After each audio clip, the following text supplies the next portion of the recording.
Hello, this is video number 4, and we're going to continue looking at the early history of anthropology by considering two important figures, W.E.B. Du Bois and Franz Boas.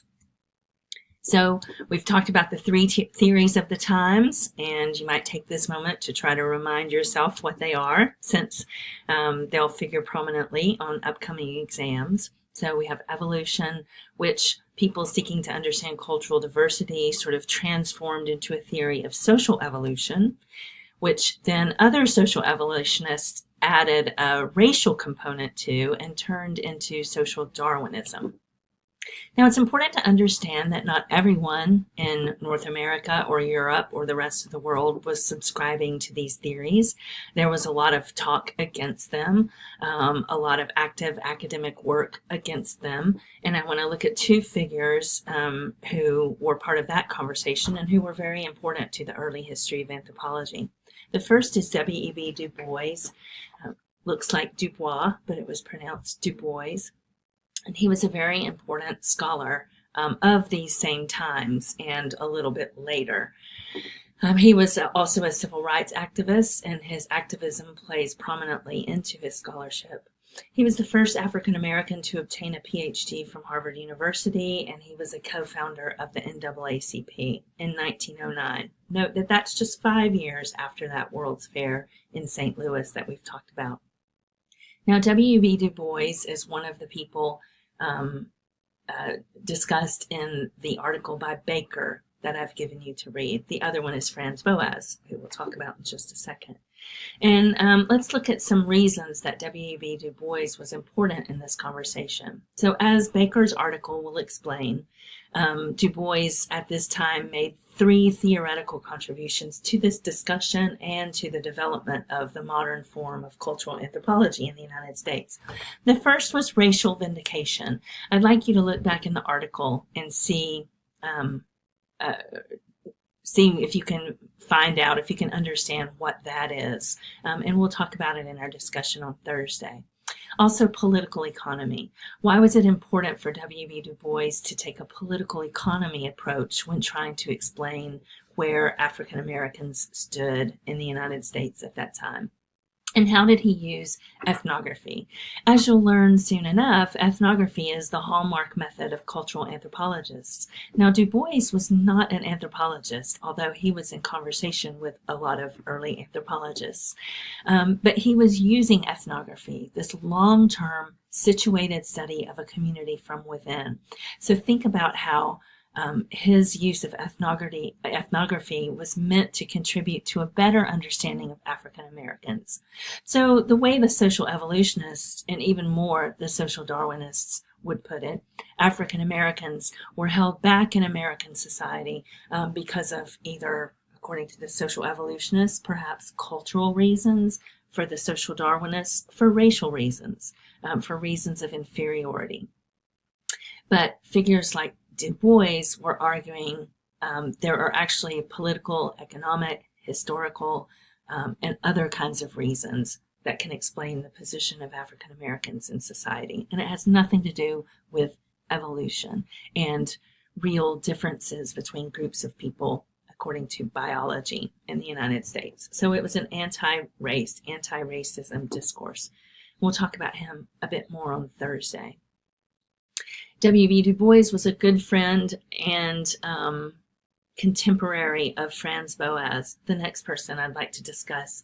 Franz Boas is considered the founder of modern American anthropology. Again, living during this period of time.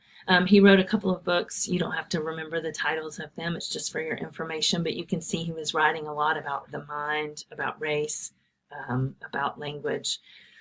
And he was very determined to counter this social evolutionary and social Darwinist discourse.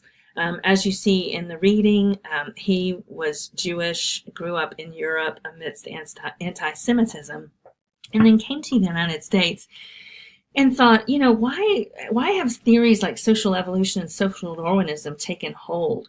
Well, one of the reasons is, because they're espoused, they're sort of determined and espoused by white Euro-Americans who don't know very much about the rest of the world. And so when you're sitting in America and you're just looking at museum displays and reading missionary accounts, it's easy enough to conclude that there are these stark differences between groups of people in the world.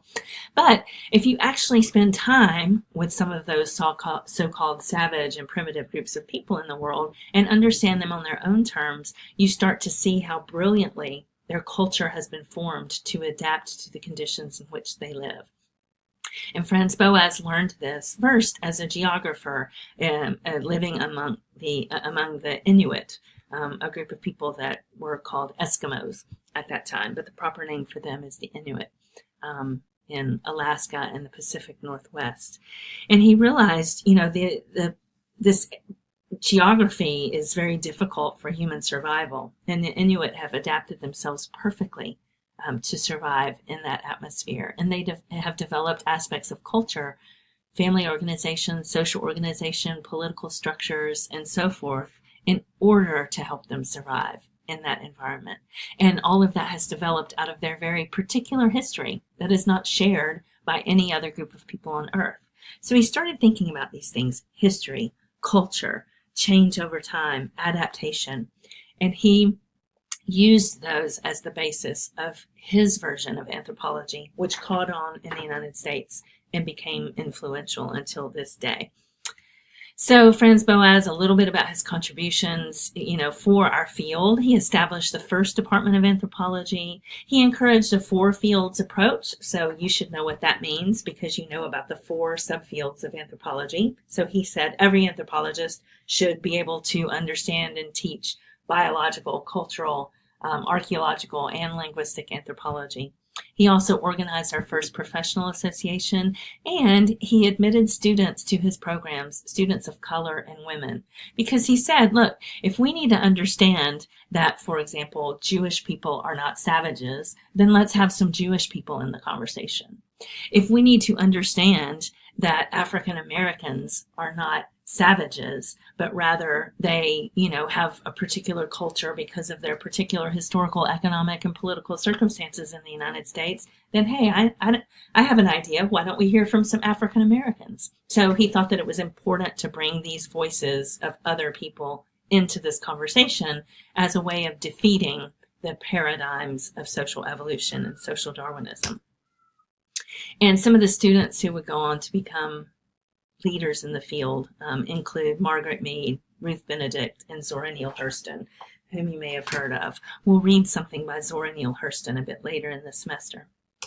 Okay, so there are 3 Boasian paradigms, 3 theoretical and methodological paradigms promoted by Boas and his students that will inform our work for the rest of the semester. The first is historical particularism, and it gets back to what I just said about his story of the Inuit. Historical particularism is an approach to understanding cultural diversity, which postulates that each society or culture is the outgrowth of its past. Why are people in the world different from each other? Because they have different pasts, because they grew in different directions as a way of meeting the needs of their environments, their political structures, their economic structures, where they are in the world, etc., etc. The second is tolerance. Now read this quote with me and see that he does not define it in the kind of way that we mean today, which is like the can't we just get along with each other kind of notion of tolerance. He means something much deeper. He writes, I hope the discussions outlined in these pages have shown that the data of anthropology teach us a greater tolerance of forms of civilization different from our own. That we should learn to look on foreign races with greater sympathy and with a conviction that as all races have contributed in the past to cultural progress in one way or another, so they will be capable of advancing the interests of mankind if we are only willing to give them a fair opportunity. So think about what this says to you. What it says to me is, we are where we are today because of everybody, because of the contributions that all groups of people have made to our common human civilization. We've shared food, we've shared technology, we've shared agriculture, we've shared ideas, we've shared religious beliefs, we've shared, marriage practices, you name it. We have a common heritage because of everyone's contribution. And guess what? If instead of looking at people in the world who are different from us and saying, ugh, they're primitive, they're backwards, they're savage, they're barbarian, and instead see them as people that we can learn from, then we can continue to progress together as humanity in common. So that's tolerance. And the third paradigm has a lot to do with the method that anthropologists use today, and that is cultural relativity. The idea that each society or culture must be understood on its own terms, not those of outsiders. So if you go as an American, let's say a white American anthropologist to another country, and again, anthropologists try to be comparative, and you do this comparison between that country and your own, then you start saying, oh, well, this society, they don't do things the way I do. That's a little backwards. That's a little strange. It doesn't make sense to me, because you're using yourself as the lens. If, on the other hand, you use the people themselves and their worldview as your lens, then you start to see, oh, they do that because that's what they have to do in order to survive. They live that way because it matches up with their religious beliefs. They eat this food because that's what grows in their environment, and so forth and so on. So it really allows you to understand people and why they do what they do. Okay, so 3 Boasian paradigms: historical particularism, tolerance, cultural relativity. Make sure you understand those, and make sure you see in the reading by Baker about Boas how you see his ideas developing towards these paradigms. Thanks.